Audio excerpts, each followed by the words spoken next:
Pregnancy plan చేసుకుంటున్నారా? చక్కగా marriage అయ్యి వెయిట్ చేసి ఇంపార్టెంట్ జర్నీ లోకి వెళ్దాము, ప్రెగ్నెన్సీ రావట్లేదు ఏంటి అని టెస్ట్ చేయించుకుని టెస్ట్లో ఎగ్స్ నంబర్ తక్కువ ఉంది, ఏఎంహెచ్ తక్కువ ఉంది అని అనిపించినప్పుడు ఎట్లాంటి ఇష్యూస్ మీ మైండ్లో వెళ్తూ ఉంటాయి?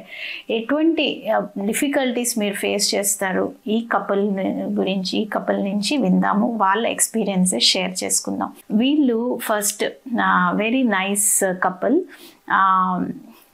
It's supposedly love and arrange marriage. ఆయన చెప్తే చాలా ముచ్చటేసింది ఆయన స్టోరీ వింటే. సో ఆయన మ్యారేజ్ చేసుకున్న తర్వాత ఒక 1.5 year ట్రై చేసిన తర్వాత ప్రెగ్నెన్సీస్ రావట్లేదు అని ఒక హాస్పిటల్కి వెళ్ళి చెక్ చేసుకుంటే they got a very shocking news that తన ఎగ్స్ నంబర్ తక్కువ ఉంది, తన ఎగ్స్తో ప్రెగ్నెన్సీస్ రావు, డోనర్కి వెళ్ళిపోండి అని చెప్పారంట.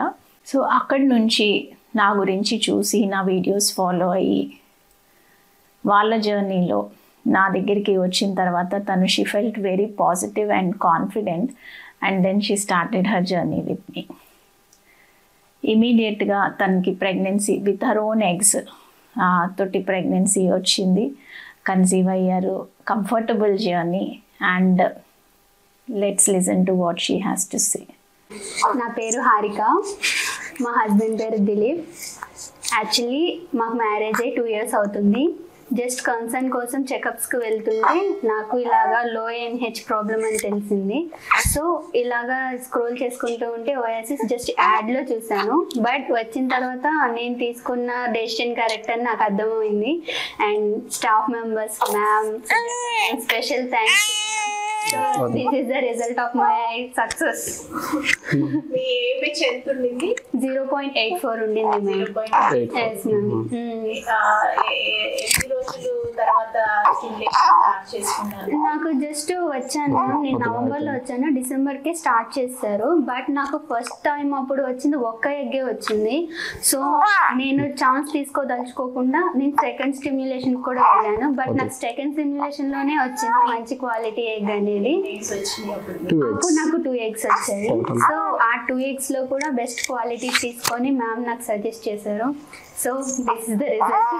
సో ప్రెగ్నెన్సీ రావట్లేదు, ఎగ్ క్వాలిటీ తక్కువగా ఉంది అని అనుకున్నప్పుడు ఆయన వాళ్ళ హస్బెండ్ ఎలా సపోర్ట్ చేశారు, ఆయన ఏ రకంగా, ఆయన ఆలోచనలు ఎలా ఉన్నాయి అనేది నెక్స్ట్ ఆయన అడిగితే ఏం చెప్పారో చూద్దాం.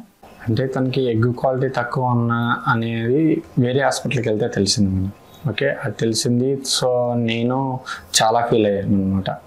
సో నేను డిసప్పాయింట్ అయిపోతే తను ఇంకా డిసప్పాయింట్ అయిపోద్ది, ఇంక ఇది కాదు, మనం ఒక స్టెప్ అనేది తీసుకోవాలి అని చెప్పి ఒక స్టాండర్డ్గా మనం నిలబడాలి. తనకి నేను సపోర్ట్ ఇస్తేనే తను ఏదైనా చేయగలదు, ఏం కాదు అని చెప్పేసి తను ఇంతకుముందు ఇక్కడికి రాతలకి 2-3 హాస్పిటల్కి వెళ్ళింది. హాస్పిటల్కి వెళ్ళింది, మళ్ళీ నా ఆఫీస్ దగ్గరికి వచ్చింది. నేను అక్కడ నేను డిసైడ్ చేసుకోలేదు ఆ హాస్పిటల్స్ని. లేదు, ఒకసారి నువ్వు ఇక్కడ హాస్పిటల్ మన ఆఫీస్ దగ్గరే ఉంది, అన్నిటికీ దగ్గరలో ఉంది, ఒకసారి విజిట్ చేయని చెప్పేసి వెళ్ళాను. ఇక్కడికి వచ్చిన తర్వాత ఇక్కడ ఉన్న స్టాఫ్ కానీ, ఇక్కడ ఉన్న ఎన్విరాన్మెంట్ కానీ, ఇక్కడ ఉన్న మీరు మాట్లాడే ట్రీట్మెంట్ కానీ, మీరు చూసే కేరింగ్ కానీ, ఎవ్రీథింగ్ కూడా తను వచ్చి నీకు వెళ్ళి ఓకే నీకు ఇష్టం ఉంటేనే రేపు వెళ్దు కానీ అని నేను చెప్పి, కానీ తను ఇక్కడికి వచ్చి అన్నీ డిసైడ్ తనే చేసుకుంది. తనే అప్పుడు స్టార్టింగ్ కూడా తనే ఫీజు కట్టి నాకు ఇది ఓకే అని చెప్పింది. సో తను ఎంతైతే సపోర్ట్గా అంత ఉందో ఇదే సపోర్ట్తో ముందుకెళ్దాం అని చెప్పేసి నేను ఏం చేశానంటే ఓకే అని చెప్పేసి నేను పాజిటివ్గా అని చెప్పి వచ్చి డైరెక్ట్గా వచ్చేసి యాజ్ పర్ నామ్స్ ప్రకారంగా ఇక్కడ సైన్ సిగ్నేచర్స్ అన్నీ ఉంటాయి కాబట్టి ఈ ప్రొసీజర్లకి మన ఐవీఎఫ్లోకి వెళ్తుంటే వాటన్నిటి మీద నేను ఏది అనుకుండా అప్పుడు మీకు తన ముందు శిరీష మేడం దగ్గరికి వెళ్ళినప్పుడు అంత ప్రతిదీ చెప్పేది, ఎవ్రీథింగ్ సైన్ అంత ఇచ్చిన అంత నమ్మకం ఇచ్చినప్పుడు మీరు ఎంతైతే నమ్మకంతో ఉన్నారో మేము అదే నమ్మకంతో ఉంటేనే రిజల్ట్ వచ్చేదని ఒక్క నమ్మకం అనేది ఒకటే పెట్టుకున్నాం. ఆ తర్వాత మీ ట్రీట్మెంట్ స్టార్ట్ చేశారు మేడం. ఏమంటే డే బై డేలో ఒక 3 days to 5 days అలా స్కానింగ్ చేసేవాళ్ళు. ఎవ్రీ పాజిటివ్ ఎగ్ సైజ్ ఎలా ఉంది ఏంటి అనేది తెలుసు. తర్వాత అప్పుడు ఎగ్స్లో ఒక్క క్వాలిటీ ఆఫ్ ఎగ్ ఇంటికి వచ్చి సరే అని చెప్పాను, కానీ ఒక క్వాలిటీ ఆఫ్ ఎగ్ మీద మనం డిపెండ్ అయితే కావద్దు అని చెప్పేసి నేను సెకండ్ సిమ్యులేషన్కి వెళ్ళి అమ్మా అని చెప్పేసి వెళ్ళాను. నేను ఇంత దాకా వచ్చి మళ్ళీ నేను వెనక్కి వెళ్ళిపోవడం ఏంటి, మళ్ళీ ఎక్కుకోవడం కాదు, మళ్ళీ ఒకసారి ట్రై చేద్దాం అని చెప్పేసి వస్తే మీరు అప్పుడు మా పరిస్థితిని చూసి కూడా మీరు లేదు అని చెప్పేసి సెకండ్ సిమ్యులేషన్కి మీరు అవకాశం ఇచ్చారు. అప్పటికి డైట్ కూడా ఫాలో అయ్యి తను ఉంటే అప్పుడు సెకండ్ సిమ్యులేషన్స్లో మనకి 3 2 eggs బాగున్నాయి. 2 eggs తీసుకున్నాము. తర్వాత టోటల్ 3 అయినాయి. అందులో తర్వాత కొంచెం గ్యాప్ తీసుకొని మెడిసిన్స్ కానీ ఏదైనా మళ్ళీ నాకు టైం ఇచ్చారు. ఇప్పుడు బాడీ నీకు ఇలా హార్మోన్స్ ఉంది కదా, లేదు నువ్వు కొంచెం ఈ హార్మోన్ కూడా కాదు, నువ్వు హెల్దీ డైట్ తీసుకొని మళ్ళీ 1 month నాకు గ్యాప్ ఇచ్చారు. అప్పుడు నేను ఇంకా బాగా కేర్ తీసుకొని ఫుడ్ మంచిగా తీసుకున్నాను. మొత్తం ప్రోటీన్ ఫుడ్ అంతా, ఏది ఫ్యాట్స్ మొత్తం కార్బోహైడ్రేట్స్ ఈక్వల్గా తీసుకున్నాను. అండ్ ఆ రోజే ట్రాన్స్ఫర్ జరిగింది.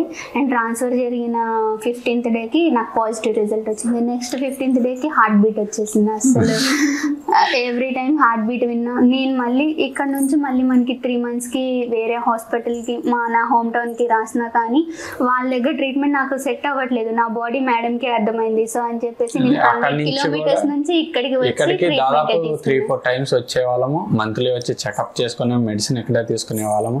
మెడిసిన్ కూడా కరెక్ట్గా ఇచ్చేవాళ్ళు. అంతా సో హ్యాపీగా అంతా అయిపోయింది. ఈ ప్రెగ్నెన్సీ జర్నీలో ఈ IVF ట్రీట్మెంట్స్ చేయించుకుంటున్న వాళ్ళకి మీ సైడ్ నుంచి మీరు చేసుకున్న మార్పులు, మీరు ఏమైతే అడ్వైస్ ఇస్తారో వాళ్ళకి, ఎటువంటి చేంజెస్ చేసుకుంటే సక్సెస్ వస్తుంది అని లవ్లీ కపుల్ని అడిగితే ఏం చెప్పారో చూడండి. నేను ఇచ్చే అడ్వైస్ అయితే, ఎప్పుడైనా మనకు బేబీస్ కావాల్సిందే.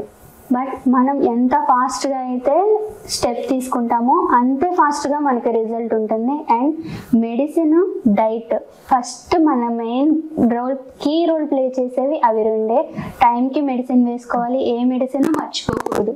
అండ్ ఫుడ్ కూడా అలాగే తీసుకోవాలి. స్ట్రెస్ అనేది అస్సలు ఉండకూడదు. మేడం మన బాడీకి సెట్ అయ్యే మెడిసినే ఇస్తారు, వేరే ఏవి మెడిసిన్స్ ఇవ్వరు. ఎవరి బాడీ వాళ్ళది డిఫరెంట్ ఉంటుంది.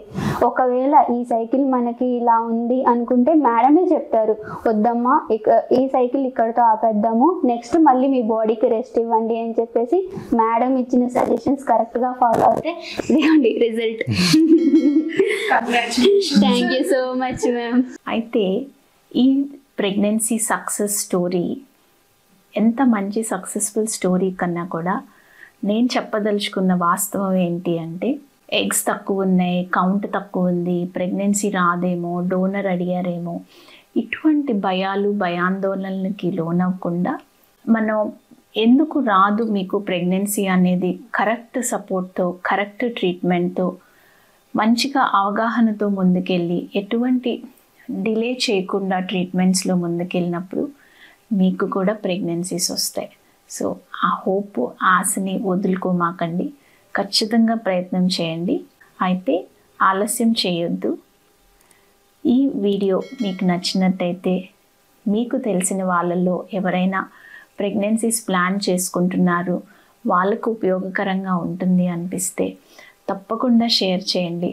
వాళ్ళ యొక్క వాస్తవంగా అయ్యో మాకు పిల్లలు కలగట్లేదు, మనకి ఎందుకు డిలే అవుతుంది, అర్థం కావట్లేదు అని అనుకునే వాళ్ళకి ఇది ఒక రే ఆఫ్ హోప్, ఒక ఇంట్రెస్ట్ ఉండేలాగా వాళ్ళకి స్టార్ట్ చేసుకుని ట్రీట్మెంట్ వాళ్ళ జర్నీలో వాళ్ళు ముందుకు వెళ్ళడానికి అవకాశం ఉంటుంది. ఆ రకంగా మీరు వాళ్ళకు హెల్ప్ చేసిన వాళ్ళు అవుతారు. So please do share this video with your friends and family members.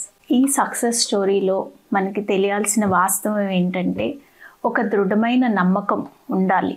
మీకు ప్రెగ్నెన్సీ కావటానికి ఏంటి కారణం, అడ్డంకులు ఏమీ ఉండవు, ప్రెగ్నెన్సీస్ రావటానికి అవకాశాలు ఉంటాయి.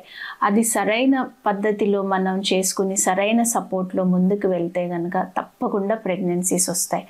సో ఫ్రెండ్స్, ఖచ్చితంగా మీకు తెలిసిన వాళ్ళకి, ప్రెగ్నెన్సీ ప్లాన్ చేసుకుంటున్న వాళ్ళకి, పిల్లలు లేరు అని అనుకుంటున్న వాళ్ళకి ఈ వీడియో షేర్ చేయండి. బహుశా అందరూ ఈ వీడియో చూసి మీ యొక్క విశ్వాసాన్ని కోల్పోకుండా ధైర్యంగా ప్రెగ్నెన్సీ జర్నీ ప్లాన్ చేసుకుని సక్సెస్ఫుల్గా అవుతారని ఆశిస్తూ మళ్ళీ కలుద్దాం.